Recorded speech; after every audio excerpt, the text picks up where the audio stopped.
Hey guys, Robby Rowe here. Real quick, wanted to do a video more specifically targeted towards youth pitching mechanics. We're going to be talking about powerful and efficient arm actions, a couple things that I'm looking for in terms of positioning and timing and all of that hoopla. My biggest goal of this video is not to create a series of over complexities, rather just keep it simplistic of this is what I'm looking for. Is it absolute? Not necessarily. Why?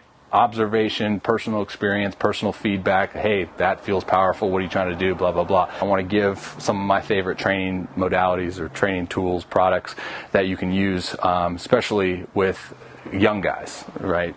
More so with younger guys, we just want to give them some training tools or, some drill progressions, constraint settings that they can start getting it to click for them on their own rather than having to, like I said, consciously think about a movement. So within the arm action in and of itself, there's two components. One is the positioning of everything. So when we look at like the triangle, hand, elbow, shoulder, the positioning for me goes like this: hand above elbow, and shoulder, and then the elbow slightly below shoulder. Perfect world. I'm okay with slightly even with the shoulder as far as the elbow goes. But what we don't want, I've done a lot of stuff on hand-arm disconnection. We don't want outside 90. We want to be able to leverage, right? Leverage our arm, leverage our hand by way of getting into an optimal and efficient position to be able to leverage by utilizing the energy that our lower body has produced, right? So along with that, I don't want to see the hand disconnection outside 90. This is all at anchor point, okay? And something that I don't also not want to see is an elevated elbow or a hand positioning late arm raise, or even just what you would call like arm drag, right? Or you would hear terms of like inverted W, okay? So no-goes outside 90. Below the elbow, hand below the elbow, below the shoulder, elevated elbow way up here, right, upon landing. When we're looking at these things, we're looking at not only is it powerful, but is it efficient to the point where we're not having to put a ton of load and a ton of excess stress on the elbow when we go into our throw. Okay, we want to cushion the elbow. You've probably watched a lot of my stuff on the positioning of the arm upon anchor point and talking about cushioning the elbow by getting inside 90 and leveraging the arm. So in terms of the triangle, that's what I'm looking for. Okay, so elbow slightly below shoulder, or even I'm okay with that. Hand inside 90, above elbow and shoulder. Second thing that I'm looking for, this is probably a little bit more mainstream, is the equal opposite approach. So I'm not a biomechanist. I don't pretend to be extremely like a physics major or anything. Again, this is all off observation, but the equal opposite approach. All right. So you look at across the board with high power output guys, and even just the way that we walk in general, right? Like equal opposite, right? So that's what I kind of look at in terms of the arm action when we land upon anchor point. Whatever our throwing arm does, our glove side is doing the opposite. Whatever our glove side is doing, the throwing arm is doing the opposite, right? So when we land, probably about 45. You don't want to really put a degree on it, I guess, if we're working with younger kids. But the glove arm is going to help aid and assist in the efficient action of the throwing arm. Equal opposite. Okay, so I'll hopefully find a way to include some videos of some very notable pitchers looking at the way that their upper body and arm action works. Okay, so now on to what everyone probably clicked on this video to watch is the actual modalities that I personally have had success with my guys. I've done a lot of videos. I'm not even going to include the counterbalance stuff, but counterbalance is probably going to be my biggest piece, especially when we're looking at like the positioning, because in my theory, my belief, and I share this with a lot of individuals across the board, in regards to the body knows how to organize, not only powerfully, but knows how to organize to protect against potential threat / injury. So we just need to feed into that pattern. So something that I like, get a kid to throw a football, man. We put I think we put such demonization, if you will, behind like weighted balls but we're not going to demonize throwing a football as a kid, right? You don't hear a lot of quarterbacks having Tommy Johns. I just believe that when the load is higher in the hand, the body is extremely efficient at leveraging and getting into optimal positions to protect against that potential injury. So along with like a football throw, again, I'm working towards getting younger guys to relate to this. Along with like a football throw, I guess I can do, like a 3-pound counterbalance for like the equal opposite effect in terms of how we can leverage the throwing arm by overloading the glove arm. You can put a 3-pound here, or even like a 2-pound, 3-pound weighted ball in the glove arm.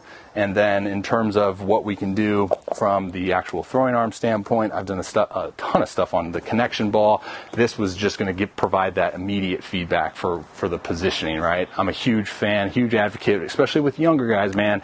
Preset, right? Like, feed the pattern that we want by presetting, taking a lot of variables out of the equation as we move through space, right? Because think about in terms of young guys, young kids that are aspiring to just get better at this craft, they're not great at understanding spatial awareness, body awareness, right? They're not that great at it. So if we can, do some drill progressions in which we just preset everything that we want in terms of, especially focusing on the hand path, like, this is a great progression here. Let's preset equal opposite, hips into rotation, and let's just do rocker drills right here.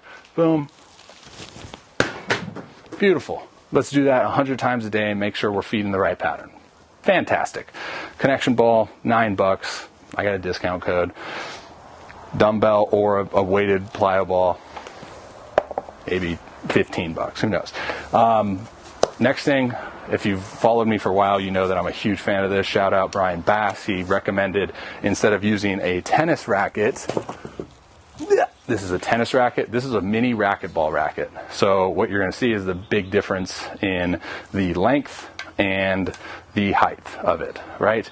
I've had a lot of success with kids just feeling powerful, feeling whippy, feeling that their arm and hand are put into the right positions along with where their body is through space by just having some dry reps with this racquetball racket. So usually the way that I start like in-person lessons is we'll do a ton of dry reps, and then we'll proceed to this, and we'll do a lot of these reps, and then not toward the end of the lesson, then we'll start working towards, throwing baseballs. A progression that I love is where we just do like a backwards walk, dry throws with the racket. Take the lower body out of the equation essentially, and you can just see that the body wants to organize efficiently to express, power output. And then a throwing club, same company that does the connection ball, Oates Specialties. I just did a video on leveraging the hand, leveraging the arm with bell clubs. This is going to be a throwing club. It's not as heavy as a bell club, but it's the same concept. A lot of times with kids, and this is even for older guys as well, you have one pattern with a baseball, right? You have like one specific throw with a baseball, call it efficient, call it inefficient, whatever. That's a pattern. And then you give a guy that has that pattern with a baseball, like a club, a racket, a football, something different. And that pattern that they have with the baseball, cleans up with another tool. I've had a lot of success with guys throwing a club. So going back to my in-person lessons, in the setting that I use is progressing in a dry setting, probably go to the racquetball racket, and then go right into a club where you can actually throw this thing, and then you progress towards the baseball. So you find these windows of opportunity, you find these windows of very mechanical, efficient patterns that we want, and you just hammer that rep. Especially when we're talking about younger kids, those motor skills, the motor patterns that we're explaining here.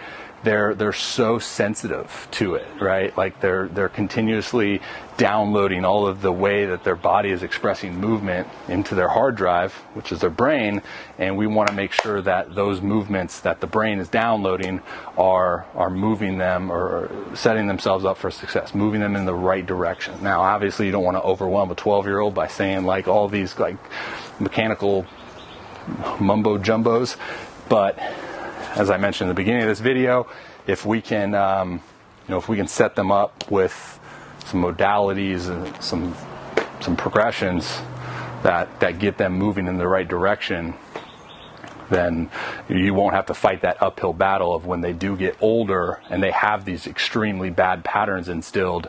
We won't have to face that. We'll be able to get those patterns pretty efficient at that time. So hopefully that video made sense. I really wanted to do it for the younger kids, because I get a lot of parents asking me questions about their 10 or 12-year-old kid, and I thought that would be a good opportunity to give them something simplistic on arm action. So hopefully that made sense.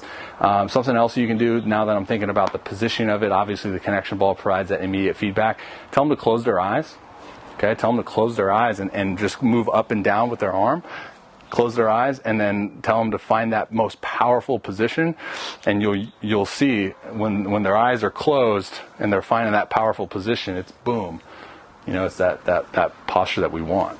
So that's another thing that it's pretty funny working with guys in person to see that actually occur. And then you just, again, find the windows of opportunity, find the right patterns, find the things, find the drills, find the throw variations that give that window, that give us that opportunity to hammer efficient reps.